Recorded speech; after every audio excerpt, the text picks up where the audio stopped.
Olá, bom dia a todos, ou boa tarde, dependendo da hora que vocês estiverem assistindo.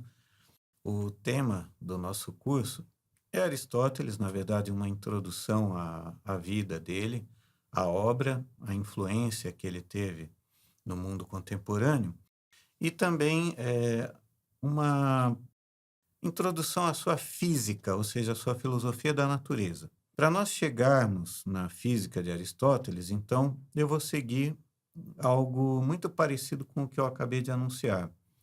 Falarei um pouquinho primeiro da biografia desse importante filósofo antigo, falarei um pouquinho da metafísica, uma parte muito importante e central da doutrina que ele nos legou, né, que ele deixou para os pósteros, e para chegar finalmente em alguns conceitos da filosofia da natureza, que é o que quer dizer no corpus aristotélicos, né, na visão de Aristóteles, a palavra física. Vamos começar então pela vida dele. E isso é importante, não se trata só de repassar a biografia de alguém, porque só é possível entender a obra de Aristóteles se nós entendemos o contexto em que ele viveu, não só o contexto humano, mas também o contexto político, e eu diria até o contexto geopolítico, para se entender também como que Aristóteles chegou em certas situações, em certas conclusões. Então vamos lá, começando por essa questão da vida. Vocês imaginem alguém extremamente inteligente e que nasce numa família de pessoas inteligentes, é uma família de médicos. Hoje em dia nós diríamos de cientistas, né? Mas talvez a expressão médico seja mais adequada, porque eram cientistas voltados para a saúde humana. Uma família que faz isso há várias gerações. E essa pessoa muito inteligente, esse garoto, ele nasceu numa cidadezinha na periferia de um reino que, por sua vez, é a periferia de uma outra civilização. A Macedônia era um reino que era considerado já fora da Grécia, né? Algo periférico que os gregos das regiões mais centrais, das cidades-estado mais importantes, já consideravam os macedônios uns caipiras, vamos dizer assim. E Aristóteles nasce numa cidadezinha que é o caipira do caipira, a cidade de Estágira, que já fica nos confins desse reino da Macedônia. A não ser pela família em que ele nasceu, vocês não dariam assim muita coisa por ele, né? Ele cresceu até virar um rapaz já no final da sua adolescência nessa cidade, e a única coisa a destacar é essa família que eu mencionei. Uma família, nós diríamos hoje, de esculápios, né? Ou seja, de praticantes da medicina e de toda a ciência voltada para a conservação da vida e da saúde humana. Agora, esse rapaz, ele passou por uma tragédia pessoal, né? Que infelizmente muitas pessoas passam. O pai dele morreu quando ele era ainda muito pequeno. E ele logo teve que ser assumido por um tutor. Porém, esse tutor era uma pessoa de visão e, pelo visto, muito preocupado com a sua função de tutor, muito preocupado com a formação, com a criação de Aristóteles. Nós sabemos disso porque, quando Aristóteles faz 18 anos, esse tutor resolve enviá-lo à escola, porque não era uma simples escola, né? Eu estou dizendo escola, mas era também um centro de pesquisa, um centro de estudos e debates, o mais importante da época dele, que era a escola de Platão em Atenas, a famosa Academia de Platão. Esse centro era tão importante e foi talvez o melhor da sua época, o melhor do seu tempo, tanto assim que a palavra academia, até hoje, ela é usada para denotar uma instituição de ensino, uma instituição de estudos, uma instituição de estudos superiores. A gente se refere, às vezes, lá à Faculdade de Direito do Largo de São Francisco como a academia. Por quê, né? É porque nós herdamos esse termo do tempo de Platão. Pois bem, Aristóteles foi para a academia e vocês imaginem o impacto. É como se alguém, nascido assim num vilarejozinho rural, de repente fosse jogado em Nova York. Imaginem uma situação dessas. Ele ficou impressionadíssimo com tudo que ele viu em Atenas. E ele ficou mais impressionado ainda, ainda mais embasbacado com o seu mestre, Platão, que talvez fosse a maior cabeça, não fisicamente, né? Eu estou falando figurativamente, mas o maior cérebro, né? A maior inteligência conhecida do seu tempo. E quando Aristóteles chega na academia, Platão, que já era um homem brilhante, talvez o mais brilhante pensador do seu tempo, já estava em plena maturidade, em plena atividade. Vocês imaginem o que é isso, o impacto disso na vida de alguém que está saindo da adolescência. Então, Aristóteles gosta tanto do que viu e aprende tantas coisas úteis, belas e maravilhosas na academia de Platão, que ele fica lá por 20 anos.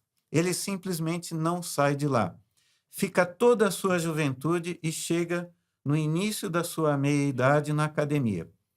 E o engraçado é que talvez ele tivesse ficado lá até mais tempo se não tivesse acontecido o segundo fato trágico, né, para a vida de Aristóteles. O seu mestre envelhece, né, e, como é inevitável, vem a falecer. É verdade que Platão viveu durante bastante tempo, ele já morre bem idoso, ainda mais para as condições da época dele, mas ainda assim, como eu disse, eu havia contado a vocês, quando Aristóteles chega na academia, Platão já é um homem maduro. Então, ele gozou da convivência com esse seu mestre nesse espaço de 20 anos e ocorre o falecimento de Platão. Mas essa foi apenas uma tragédia, foi apenas um fato triste. O segundo fato triste é que os discípulos de Platão, eles se dividem nesse momento. Quando o seu mestre vem a falecer, nós não sabemos exatamente o que aconteceu, mas nós temos uma ideia geral. E a ideia geral é a seguinte: ocorre uma espécie de baque ali, de conflito de ideias. Eles se dividem. Não há uma unidade de pensamento entre os discípulos de Platão. E muito provavelmente por conta disso é que chegaram até nós alguns fragmentos de fofocas contra Aristóteles. Infelizmente, as academias são ambientes onde há muita fofoca.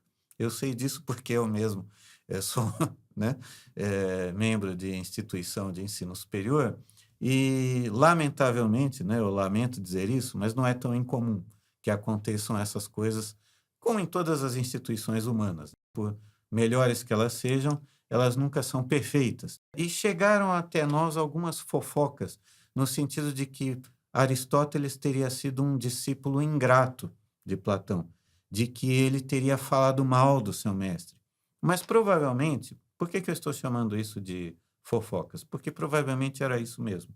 É claro que haviam discordâncias importantes entre Aristóteles e Platão, porque Aristóteles era um homem extremamente inteligente, extremamente arguto, muito rápido em aprender as coisas e muito rápido em argumentar em favor da sua própria posição, e ele, certamente, um homem assim, divergia.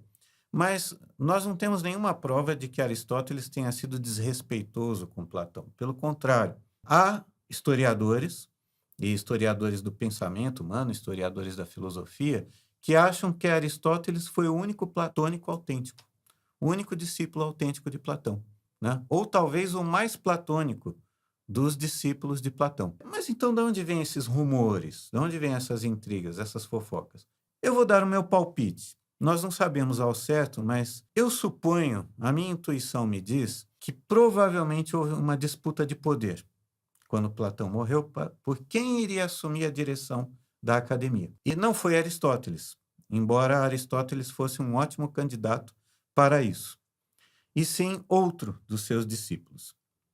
Esses outros discípulos, ironicamente, eles dão uma orientação para a academia que não era a orientação de Platão. Platão é um filósofo da transcendência. Platão acreditava em um mundo espiritual, separado do nosso. As doutrinas de Platão continham a ideia do hiperurânio, ou seja, do mundo das ideias, um mundo, como diz o nome, de existência ideal, imaterial. E Aristóteles, em parte, segue essa tradição. Já esses discípulos que assumiram a academia, quando da morte de Platão, eles seguem uma orientação diferente, mais materialista.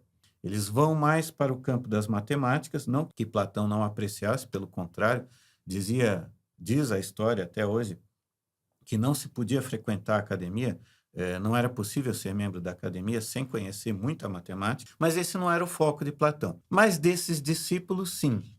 Então, eles foram seguir uma tendência mais materialista, enquanto que Aristóteles não necessariamente. Embora Aristóteles seja um homem muito prático, muito voltado para a experiência, e eu já vou contar essa história daqui a pouquinho, como era essa experiência para a qual Aristóteles se voltou, Aristóteles não era um materialista. Então, concluindo aquele meu pensamento, eu tenho um palpite de que esses discípulos não tão fiéis de Platão inventaram essas fofocas exatamente para marginalizá-lo. Como quer que seja, porque aqui eu estou dando apenas um palpite meu, nós não conhecemos todos os detalhes dessa história. Aparentemente, Aristóteles se sentiu marginalizado, sim, com a morte de Platão. E aconteceu um segundo fato que leva Aristóteles a dar uma guinada na vida dele. Que fato foi esse? A expansão do reino da Macedônia. Como eu disse agora há pouco, o pai de Aristóteles, que faleceu quando ele tinha poucos anos de vida, era um médico. Mas ele não era um médico qualquer. Ele tinha sido o médico particular, o médico pessoal do rei Amintas da Macedônia. E, portanto, era o que a gente chamaria hoje de um homem influente, um homem poderoso, uma personalidade pública. A família de Aristóteles, nós sabemos disso por vários indícios que nos chegaram, era uma família bem relacionada com a corte da Macedônia. Voltando para a nossa história. Com a morte de Platão, também chegamos à época em que o reino macedônico está em plena expansão. E essa expansão, a tendência dela é que o reino da Macedônia, muito mais poderoso militarmente do que as cidades-estado gregas, vai engolir essas cidades, ou pelo menos vai torná-las estados vassalos, né? Estados subordinados à Pela, que é a capital do então reino da Macedônia, era, né? A capital do então reino da Macedônia. Com essa expansão e essa preponderância militar, é bem possível que Aristóteles, dadas as suas ligações pessoais, né, e familiares com a corte macedônica, tenha se sentido em perigo. Talvez ele tenha sentido, opa, é a hora de... Havia um personagem antigamente de desenhos animados, o Leão da Montanha, que fazia assim, saída pela esquerda, saída pela direita. Talvez o Aristóteles tenha chegado à conclusão que era a hora de fazer a saída pela direita. E eu estou me referindo aqui não a nenhuma ideologia, mas à posição do mapa, porque ele vai à direita no mapa, ou seja, para o Oriente, para o Egeu Oriental, inicialmente para a cidade de Assos, ficava no que hoje nós chamaríamos de Turquia. Nos mapas históricos aparece como Ásia Menor, mas seria o que hoje a gente chama de Turquia. E o que havia de bom lá na Turquia? Bom, várias coisas. Primeiro, ele conseguiu ficar lá não sozinho, mas com alguns companheiros, inclusive alguns que também tinham sido discípulos de Platão.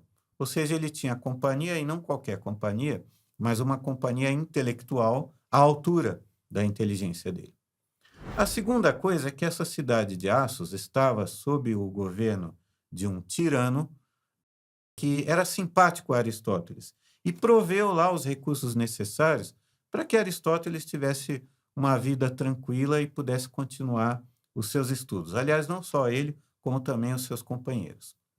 E o terceiro fator interessante dessa região para a qual Aristóteles se deslocou é que era uma região que permitia a Aristóteles fazer as suas pesquisas, que hoje nós chamaríamos de biológicas, mas eram mais exatamente pesquisas zoológicas. O que Aristóteles fez lá? E nós sabemos porque nas obras que ele nos deixou, ele faz muitas descrições de animais, que são animais que correspondem à fauna dessa região, o Egeu, o Mar Egeu Oriental. Aristóteles se transforma, quer dizer, provavelmente ele já fazia isso antes, mas lá ele encontrou condições mais favoráveis, um zoólogo.